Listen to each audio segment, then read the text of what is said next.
So 2 years ago, I injured myself. I had a big training block. I was training for this mock-up adventure race that we were gonna do in early July. And I built up my training volume quite high, quite quickly. Probably too quickly. Don't think that this is play. This is not play. Tough work. And in my training notes, I started complaining how I had pain in my right knee at first. Then 2 weeks later, I already had pain in both of my knees. And 2 days after that, I started having this weird burning sensation in my left side calf. So at that point, I think I reduced my training volume a little bit, maybe skipped a few workouts here and there, tried to ice my knees, and I still continue training. Here's like the first learning point. Just don't train through niggles. It's much easier to attack the injury head on right at the beginning and fix it than it is to try and fix it months later when it's already ingrained and you have all kinds of muscle imbalances because of it and multiple twinges all over your body. Just, don't let them linger. And then we did that adventure race. So there's a few bugs here.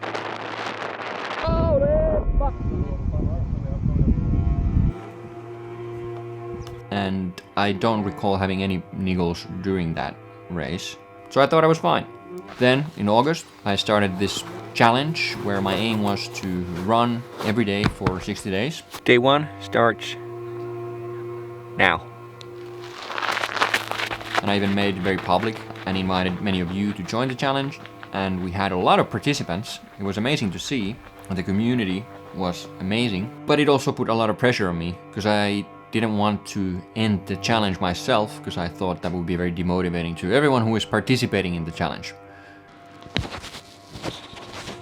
My knees are not doing too shabby. But this is only day 20. I have 40 more days. So I'm a bit worried. So I just kept going until day 30. When it became obvious that it wasn't a niggle anymore. It had become an injury. Gotta say that didn't feel that good. Might be because I haven't done any intensity for a while, but yeah. So yeah, I stopped running. Not really the way I thought this challenge is gonna go, but there was no point. Because I feel like I just need like a week off, maybe 2 from running. Give my knee some time to heal, and I think it should be good.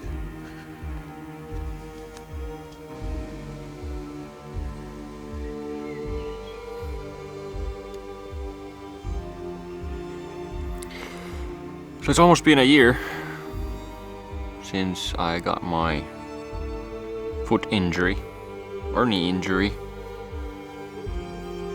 I've seen 3 physios, done all kinds of corrective exercises, prehab, rehab, shock therapy, dry needling, massage, all of that. And the problem persists.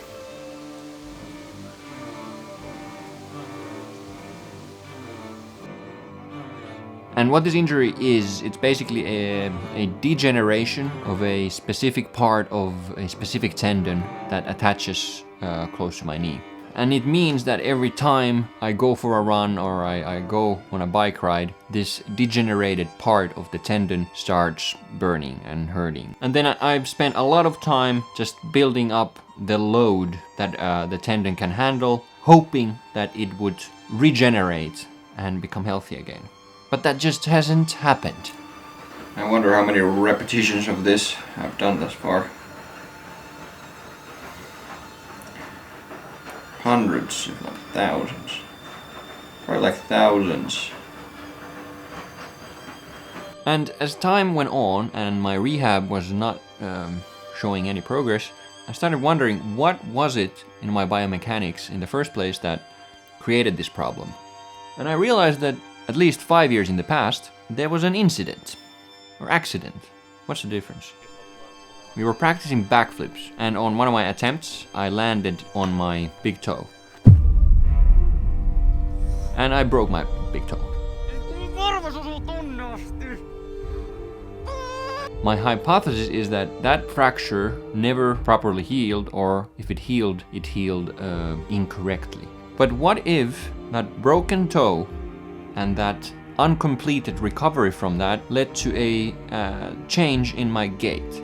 And then if you do 2 years of lots of running with that altered gait, I can see how that might have put extra strain on the left side of my leg and ultimately on this tendon that then degenerated. And this is one of the biggest learning points from my injury. In the past, I always thought that, what's the worst thing that could happen?